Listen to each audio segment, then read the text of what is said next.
প্রিয় মুসল্লি ভাইরা, হাদিসের মধ্যে এজন্য প্রিয় নবী বলেছে, দুনিয়াতে আমার যে উম্মত দুনিয়ার এই নেশা, দুনিয়ার এই মদ, এটা পান করা থেকে বিরত থাকবে।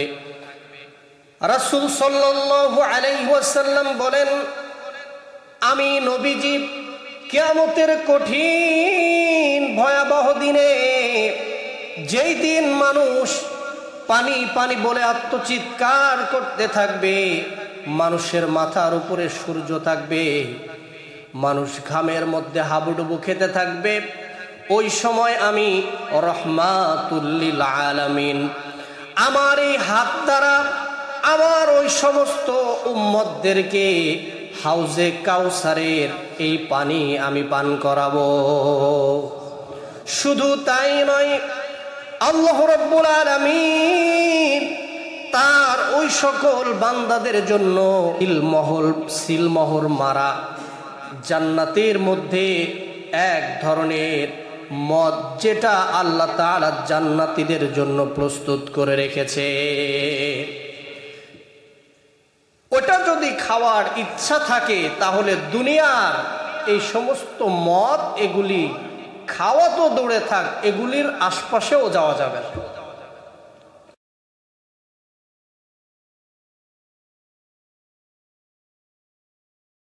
এবং আপনাদেরকে দুনিয়াবী সমস্ত কাজ থেকে বিরত রেখে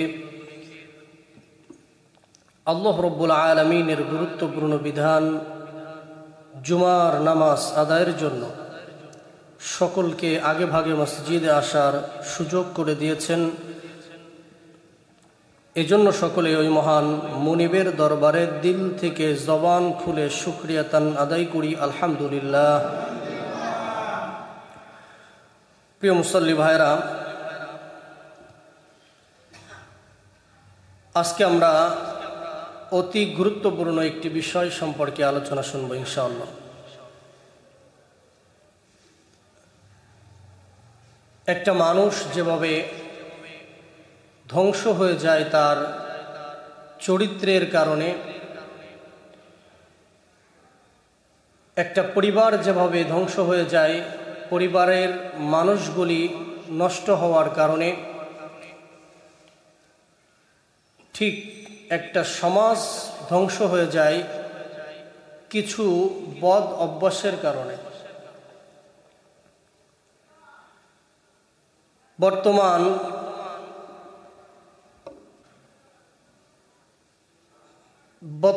সব থেকে বেশি যে আলোচনাটা হওয়া দরকার, সেটা হলো যুব সমাজকে নিয়ে। আমরা জানি যে মানুষের জীবনের পরিক্রমায়, জীবনের ধারাবাহিকতায় কয়েকটা স্তর সে পরিবর্তন করে, কয়েকটা ধাপ সে অতিক্রম করে। এই ধাপগুলির মধ্যে মানুষের কাছে এবং মহান স্রষ্টা আল্লাহ রাব্বুল আলামিন তার কাছে সব থেকে মূল্যবান এবং সব থেকে প্রিয় হলো যুবক বয়সের। এই যুবক তারা যদি ভালো হয়ে যায়, তাহলে একটা সমাজ, একটা দেশ পুরা শান্তির মধ্যে চলে আসবে। একটা গাড়ির মূল চালিকা শক্তি হলো ইঞ্জিন। যতক্ষণ পর্যন্ত ইঞ্জিনের শক্তি থাকে ততক্ষণ তার যৌবন ঠিক আছে। যখন গাড়ি আর চলে না, যাত্রী বহন করার ক্ষমতা থাকে না, তখন আমরা যেটা করি, এটাকে পরিবর্তন করে ফেলে দিই, সেটা মূল্যহীন হয়ে পড়ে। তো মানুষের জীবনের মধ্যেও যখন পরিবর্তন এসে যায়, যুবক বয়সটা তার চলে যায়, তখন এই জীবনের মূল্য থাকে না। তো আজকে আমরা আলোচনা শুনব যুব সমাজ ধ্বংস হওয়ার গুরুত্বপূর্ণ 9টি পয়েন্ট সম্পর্কে।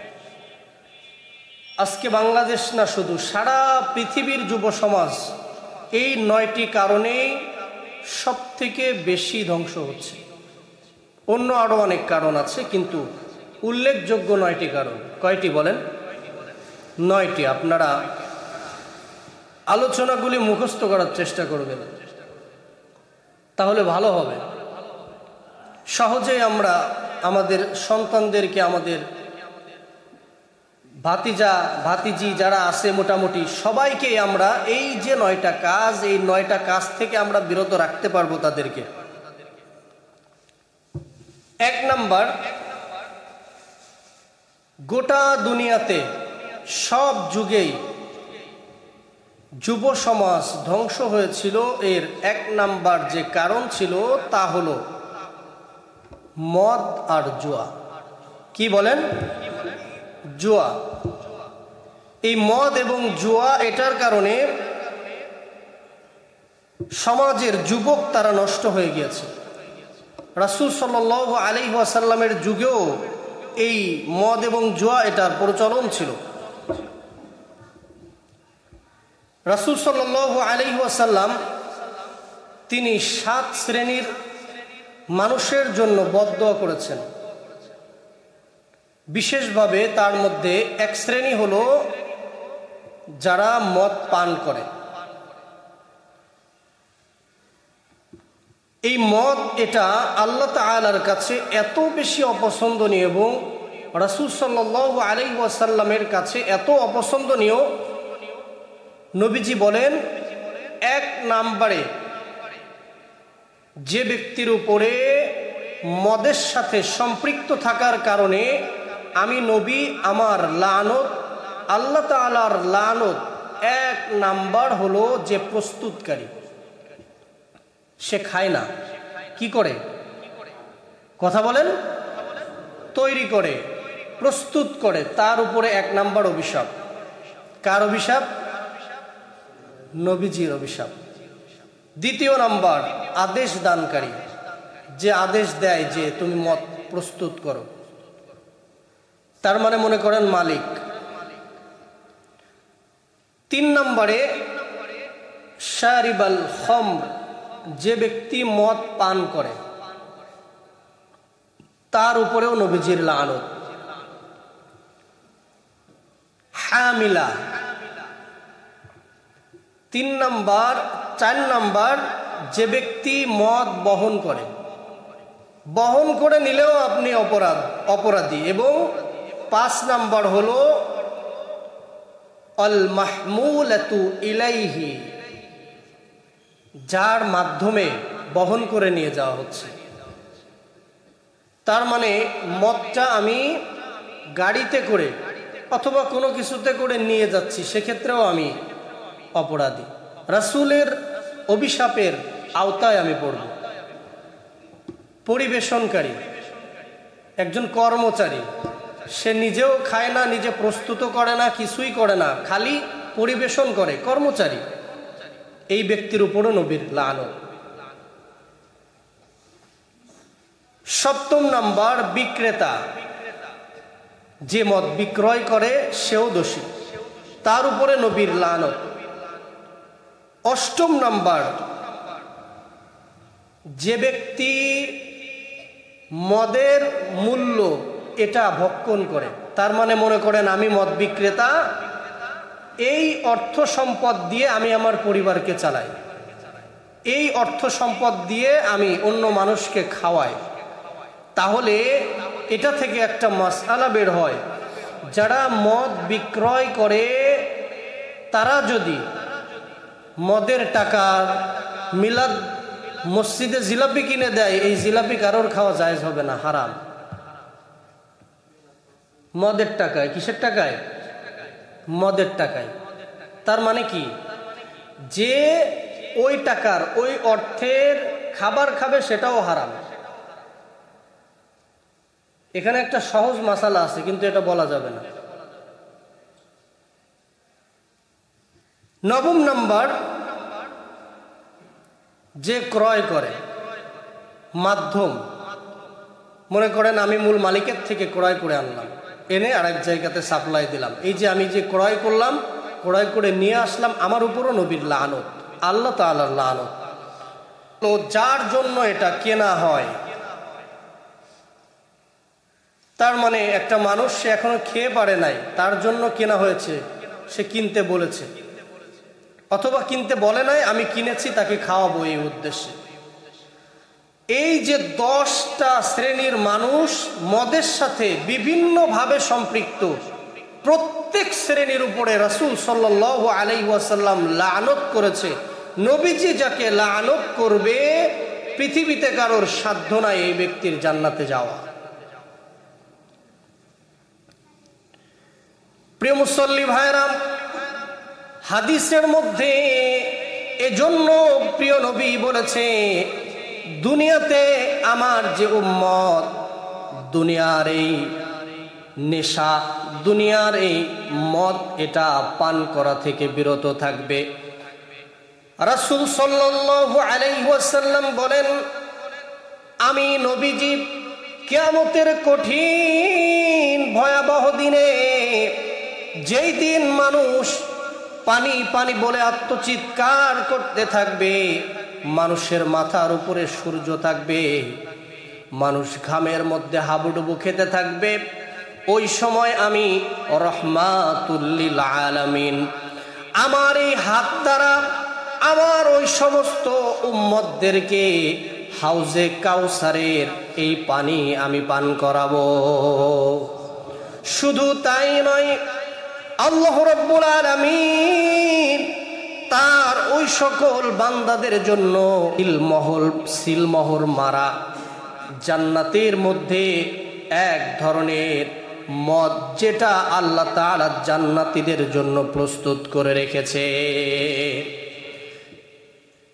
ওটা যদি খাওয়ার ইচ্ছা থাকে, তাহলে দুনিয়ার এই সমস্ত মদ, এগুলি খাওয়া তো দূরে থাক, এগুলির আশপাশেও যাওয়া যাবে না। যদি যান তাহলে ওটা আপনার জন্য আর জায়েজ থাকবে না। আল্লাহ তাআলা আমাদের সকলকে তৌফিক দান করুন।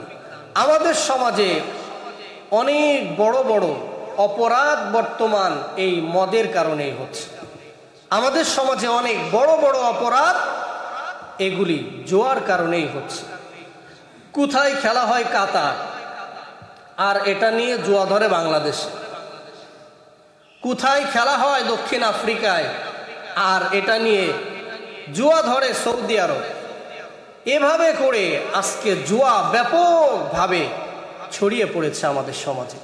এই মদ জুয়া, এই দুটাকেই সমাজ থেকে ঝাড়ু দিয়ে পিটিয়ে বের করে দিতে হবে। আজকে আমাদের সন্তানেরা কিন্তু এই নেশার কারণেই খারাপ হয়ে যাচ্ছে। এই জুয়া এমন একটা জিনিস, কোটি কোটি টাকার মালিক জুয়া ধরতে ধরতে, বিক্রি করতে করতে এমন পরিস্থিতি তৈরি হয়ে যায়, শেষ পর্যন্ত নিজের সন্তানকেও বিক্রি করে দেয়। আল্লাহ তাআলা আমাদের সকলকে এই জাতীয় নিকৃষ্ট কাজ থেকে বেঁচে থাকার তৌফিক দান করুন, আমিন। আল্লাহ তাআলা সকলকে তৌফিক দান করুন। দ্বিতীয় নাম্বার হলো কাফের, মুশরিক এবং অমুসলিমদের অনুসরণ এবং অনুকরণ। আজকে আমাদের সমাজে অমুসলিম যারা, তাদের অনুসরণ অনুকরণ খুব বেশি নাকি কম? কথা বলেন। অনেক বেশি। কোথায় মেসি, নেইমার, তার সাথে আমার কোনো সম্পর্ক নাই। ক্রিস্টিয়ানো রোনালদো, তার সাথে আমার না আছে আত্মীয়তার সম্পর্ক, না রক্তের সম্পর্ক, না পাড়া প্রতিবেশীর সম্পর্ক, কোনো কিছুই না। সে যেভাবে চুল কেটেছে আমাকেও সেভাবে চুল কাটতে হবে। কোথায় শাহরুখ খান, বিভিন্ন ধরনের হলিউড, বলিউড, ঢালিউড, এগুলির যে নায়ক নায়িকা, এগুলির যে মডেলিং রয়েছে, মডেল রয়েছে, তারকা রয়েছে, তাদের বেশভূষা, তাদের কি প্যান্ট, কি গেঞ্জি, তাদের কি টি শার্ট, তাদের কি চুলের কাটিং, এগুলি থেকে আমরা নকল করে হুবাহু সেই অনুযায়ী আমরা চলার চেষ্টা করি।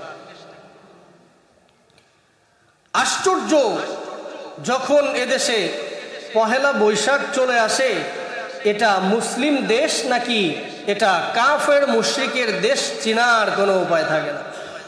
প্রত্যেকটা প্রায় মুসলমানের বাড়ি পান্তা ভাতার ইলিশ, এটা মোটামুটি সব বাড়ি বাড়ি এটা থাকে।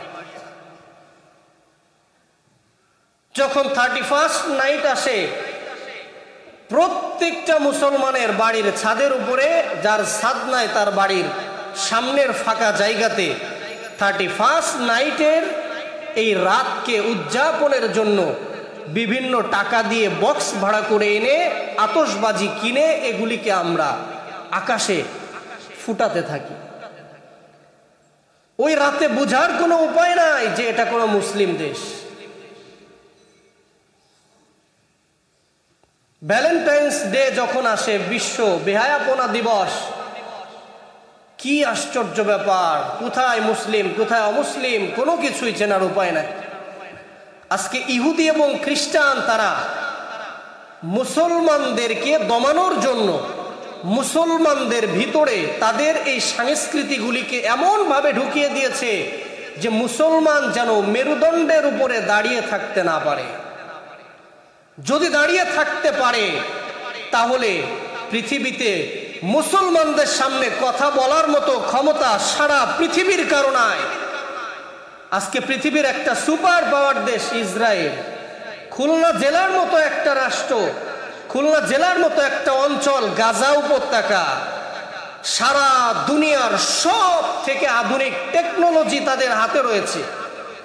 এই ইসরায়েল যারা টেকনোলজির দিক থেকে দুনিয়ায় সবার থেকে এগিয়ে, যাদের গোয়েন্দা পৃথিবীর সব থেকে আধুনিক, তাদের পিছনে পৃথিবীর আধুনিক পৃথিবীর সমস্ত দিক থেকে এগিয়ে এমন সব দেশ তার পিছনে কাজ করে।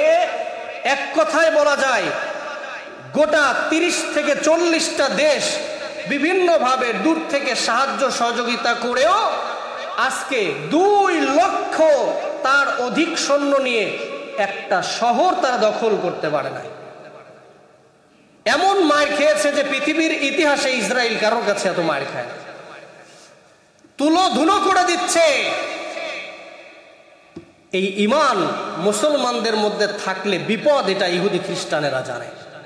আজকে পুস্কে ইয়ামেন তার কি আছে, গালফ অফ এডেনে, সে ইয়ামেন সাগরের মধ্যে সারা পৃথিবী যেই আমেরিকাকে সেলুট দিয়ে চলে, সেই আমেরিকা 30টা দেশের সমন্বয়ে জোট করল। সেই আমেরিকা 40টা দেশের সমন্বয়ে জোট করল একটা দেশ দখলের জন্য না, শুধু সাগরের একটা সীমানাকে দখল করবে। এই ইয়ামেন যারা পেটে ঠিক মতো খাবারও খাবে সেই সক্ষমতা তাদের নাই, সেই ইয়ামেন এমন কুকুরের মতো মারছে যে তারা ইয়ামেন সাগরের ভিতরে ঢুকার সাহস করছে না। এক ইয়ামেন, তাও আবার এটা 2 ভাগে বিভক্ত, একটা সৌদি আরবের হুকুমে চলে, আরেকটা চলে ইরানের হুতিদের আওতায়, হুতিদের নিয়ন্ত্রণে। এরা এমন মার দিচ্ছে যে আমেরিকা এটা কখনো কল্পনাও করে নাই, অথচ এই আমেরিকার সাথে কথা বলতে রাশিয়াও হুঁশ করে। আজকে তারা জানে যে যদি ব্রত হয় একবার, এই বাংলাদেশের কথা, এই বাংলাদেশের তো সমরাস্ত্র নাই, এরপরেও যতটুকুন আছে সীমান্ত থেকে এই কলকাতা দখল করতে বাংলাদেশের 1 দিনের বেশি লাগবে না, 1 দিন লাগবে, 1 দিন। সম্ভবত 1998 সালে মনে হয় একবার বিএসএফ আর বিজেপির মধ্যে লড়াই হয়েছিল। বাংলাদেশের একটা ব্যাটালিয়নের বিজেপি তারা লড়াই করেছিল। তারা আগের থেকে অগ্রিমভাবে 500 সেনা সেখানে জড়ো করেছিল। এমন মার দিয়েছিল 10 কিলোমিটার জায়গা কয়েক ঘন্টার মধ্যে দখল করে ফেলেছিল।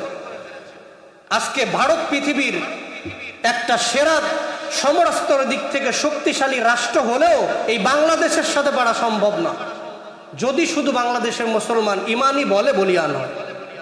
কিচ্ছু না, কোনো ব্যাপার না। তো তারা জানে যে মুসলমানের ইমান এর পাওয়ারটা এমন, এটাই যদি একবার চেতনা, একবার যদি তাদের ভিতরে এসে যায়, তাহলে সারা পৃথিবীর কাউকে গণবে না, সারা পৃথিবীর কেউ মুসলমানদের আশপাশেও যেতে পারবে না। আজকে ফিলিস্তিনের যার কিছু নাই, পাথর মারে যারা, তাদের প্রশিক্ষণ, তাদের যুদ্ধের সিস্টেম, নিয়ম দুনিয়ার সব থেকে আধুনিক যে মিলিটারি তাদেরকে শিখাচ্ছে। কিন্তু আজকে মুসলমান সেই সব জায়গা থেকে অনেক দূরে সরে এসেছি আমরা। আজকে অধিকাংশ মুসলমান তাদের পূর্বপুরুষের ইতিহাস জানে না। অধিকাংশ মুসলমান জানে না ৩,০০০ লক্ষের বিরুদ্ধে লড়াই করেছে, এই ইতিহাস মুসলমান জানে না। মুসলমান এই ইতিহাস জানে না যে টাইগ্রিসের উন্মুক্ত তরঙ্গমালা সাদ ইবনে আবি ওয়াক্কাস রাদিয়াল্লাহু তাআলা আনহু যখন বিজয় করার জন্য তিনি এসেছিলেন, পারস্য সম্রাট আগে থেকে তারা জানতে পেরে সব যানবাহনগুলিকে ওপারে নিয়ে গিয়েছে। কিভাবে যাবে? 2 রাকাত নামাজ আদায় করে সে আল্লাহর উপরে ভরসা করে পুরা সেনাদেরকে বলল, একটা সেনা নিচের দিকে তাকাবে না, পেছন ফিরে কেউ তাকাবে না। আমার ঘোড়া এই টাইগ্রিসের মধ্যে নেমে যাওয়ার সাথে সাথে প্রত্যেকের ঘোড়া আমার পিছনে নামিয়ে দিবে। বিশাল টাইগ্রিসের উন্মুক্ত তরঙ্গবানার মধ্যে সাদ ইবনে আবি ওয়াক্কাস রাদিয়াল্লাহু তাআলা আনহু তার ঘোড়াকে তিনি নামিয়ে দিয়ে পুরা বিশাল নদী পার হয়ে এপার থেকে ওপারে চলে গেলেন। একটা ঘোড়ার খুর পর্যন্ত পানিতে ভেজে নাই। আরে যেই মুসলমানের মধ্যে এই ঈমান আছে সেই মুসলমান কাকে ভয় পায়? কিন্তু কোথায় আজকে আমরা? আজকে আমাদের ঈমান কোথায়? সাধারণ পাবলিকের কথা বলবো কি, আজকে আমাদের অবস্থা হলো এই, মানুষদেরকে, মুসল্লিদেরকে তারা যে জাহান্নামের পথে চলে যাচ্ছে, দরদের কথাগুলি বলে তাদেরকে যে জাহান্নামের পথ থেকে জান্নাতের পথের দাওয়াত দিব, জান্নাতের পথের কথা বলে বলবো, এই সৎ সাহস, সৎ ইচ্ছাটাও আমাদের বাংলাদেশের হাজার না লক্ষ লক্ষ মসজিদের ইমামেরা পর্যন্ত বলতে সাহস করে না। কোথায় গিয়ে ঠেকেছে আমাদের ঈমান? আল্লাহ তাআলা আমাদেরকে আবারও সেই পূর্বের যেই মুসলমানদের ঈমানি বল ছিল সেই বল আমাদেরকে ফিরিয়ে দিই। তো বলছিলাম যে যুব সমাজ ধ্বংসের যেই কারণগুলি রয়েছে তার মধ্যে দ্বিতীয় কারণ হলো মুশরিকদের অনুকরণ করা। 3 নাম্বার, আকাশ সংস্কৃতির আগ্রাসন। আজকে আমরা যে ফোনগুলি চালাই, আজকে আমরা এক কথায় নেট, অনলাইন, এই সংস্কৃতিটা ঢুকে পরিবারে স্বামী স্ত্রীর মধ্যে, ছেলে সন্তানের মধ্যে, প্রত্যেকটা মানুষের নীতি নৈতিকতা সবকিছুর মধ্যে পরিবর্তন চলে এসেছে। আজ থেকে 30 বছর আগে যেই যুবক অশ্লীলতা, উলঙ্গ ছবি, উলঙ্গ ভিডিও এগুলি ইচ্ছা করলেও সে কোনো জায়গাতে খুঁজে পেত না, সেটাকে হাতের মুঠায় এনে দিয়েছে। আজকে ভারতীয় বিভিন্ন চ্যানেল, এগুলি বিভিন্ন টেলিভিশনে দেখানো হয়। তো এগুলির অধিকাংশই এমন যে স্বামীর পাওয়ার, স্ত্রীর পাওয়ার থাকবে স্বামীর উপরে অনেক বেশি। উল্টা স্ত্রী স্বামীকে অর্ডার করবে, সেগুলি মানতে হবে। আসলে বিষয়টা এমন না। আল্লাহ তাআলা সৃষ্টিগতভাবেই পুরুষকে এমনভাবে তৈরি করেছে যে পুরুষ স্ত্রীকে যা বলবে স্ত্রী সেটা মানবে। যখন বিপরীত হয়ে যায় তখনই তাদের মধ্যে জ্ঞানজাম লেগে যায়। তো এরকম অসংখ্য, এক কথায় ওই যে পিছনে যা বলে আসলাম, আজকে সব মানুষ, মেসি নেইমারকে আমরা দেখি নাই, কিন্তু তার যে বেশভূষা এগুলি আমরা দেখি কোথায়? টেলিভিশনে, অনলাইনে দেখেই তো আমরা তার অনুসরণ করছি। তাহলে 3 নম্বর হলো আকাশ সংস্কৃতির আগ্রাসন। 4 নম্বর হলো গান বাদ্য ব্যাপক পরিমাণ বেড়ে যাওয়া। জমিনে গজব আসে কিছু কারণে, 15টি কারণ আছে, তার মধ্যে 13 নম্বর কারণ হলো বাদ্যযন্ত্র, এটার ব্যাপকতা বেড়ে যাওয়া। আজকে অনেক কষ্ট লাগে, আফসোস লাগে, আজকে আমরা ইবাদত এটার সূচনা করি তাও গান বাদ্য দিয়ে। নাউজুবিল্লাহ বলেন না? বলবেন হুজুর কি বলেন, আপনার কি মাথা খারাপ হয়ে গেছে? নামাজ পড়ি, এটা কি গান বাদ্য দিয়েই শুরু করি? না। আচ্ছা বলেন তো, ঈদ এটা কি ইবাদতের দিন কিনা? কথা বলেন না, ইবাদতের দিন। হাজী সাহেব হজ করে এসেছে গত বছর, এখনো হজ থেকে যে আতর এনেছে সেই আতরের ঘ্রাণ এখনো সে জামায় লাগায়। সেই হাজী সাহেবের বাড়িতে ঈদের দিনে বিশাল বক্সে গান বাজছে। কিন্তু হাজী সাহেব বলে না যে তুমি গান বাজাও না বাবা, বলে চিন্তা করে যে আজকে খুশির দিন, ওতে আজকে একটু শুনবে, এটা বাস্তবতা। কিন্তু না, ইসলাম বলে যে আনন্দ দিয়েছি, তুমি আনন্দ করো, কোনো সমস্যা নাই, কিন্তু এটারও একটা সীমাবদ্ধতা ইসলাম দিয়েছে। তুমি বৈধ পন্থায় যত আনন্দ আছে সব করো, কিন্তু অবৈধ পন্থাটা এর মধ্যে এনো না। গত বছর মনে হয় সম্ভবত দেখছিলাম যুবকেরা, মুসলমান যুবক পিকআপ ভাড়া করে বক্স নিয়ে একেবারে স্পিডে পিকআপ চালায়, আর বিশাল বক্সে ডিজে গান এটা ছেড়ে দিয়ে নাচতে থাকে। হঠাৎ নাচতে নাচতে ড্রাইভারেরও ইস্কো চেতে গেছে, দিশে লাগায়, সাথে সাথেই মারা গেছে। এই যে যুবকগুলো, একটু বিবেকের কাছে প্রশ্ন করুন তো, এই যে যুবকগুলো ডিজে গান চলা অবস্থায় দুনিয়া থেকে গেল,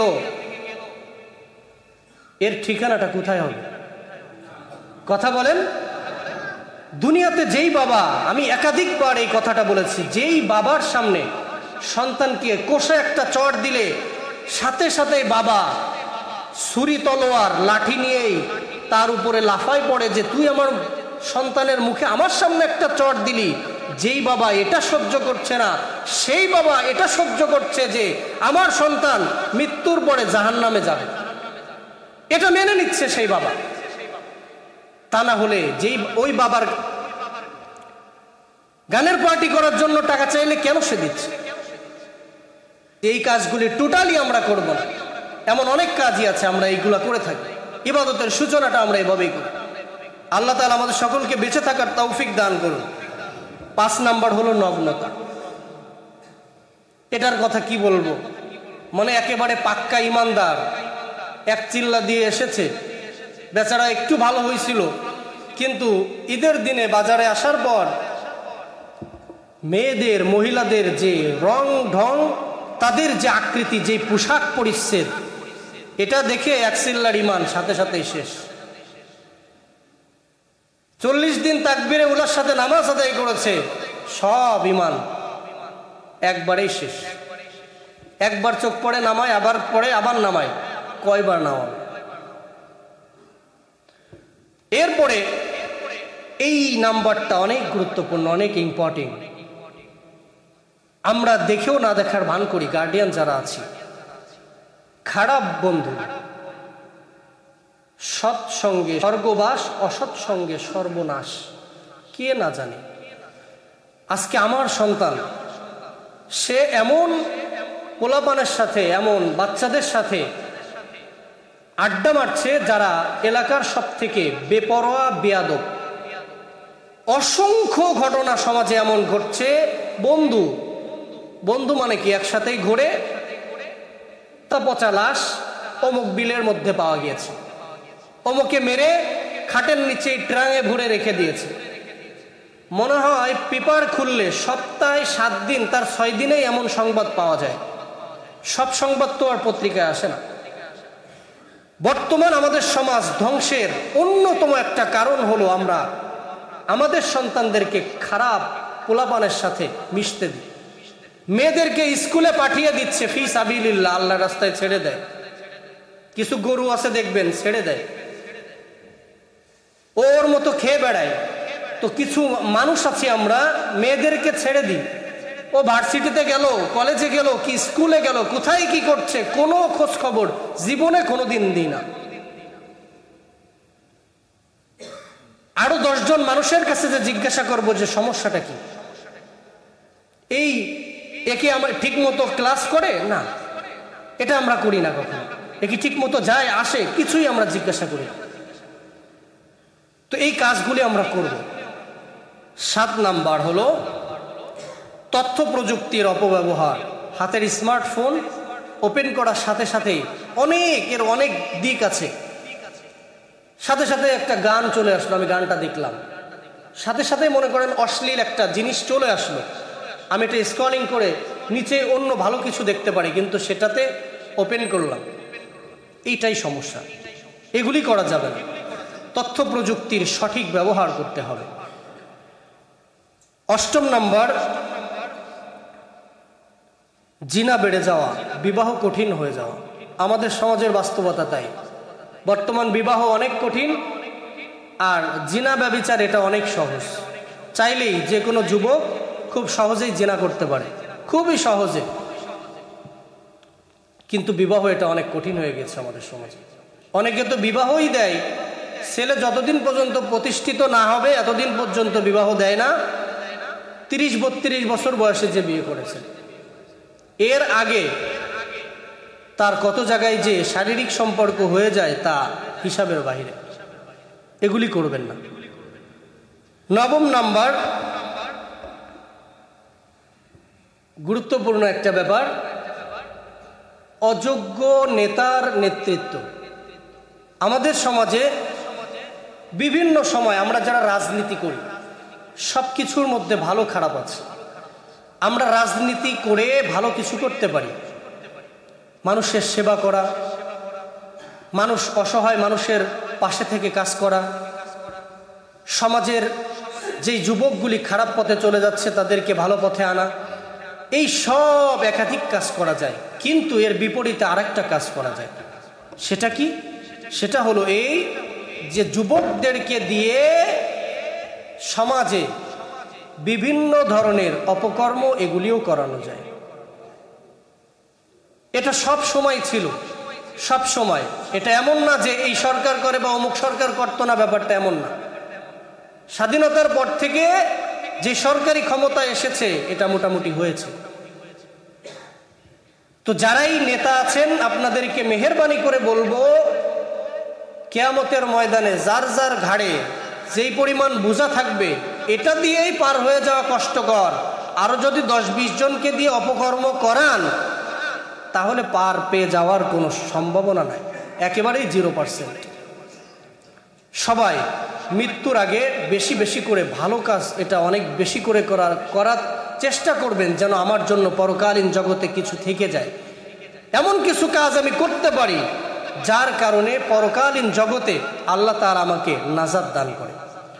এই যে 10টি কারণ, যুব সমাজ ধ্বংসের মূল 10টি কারণ সম্পর্কে আলোচনা হলো। আল্লাহ তাআলা আমাদের সকলকে এই 10টি কারণ থেকে বেঁচে থাকার তৌফিক দান করুন, আমিন।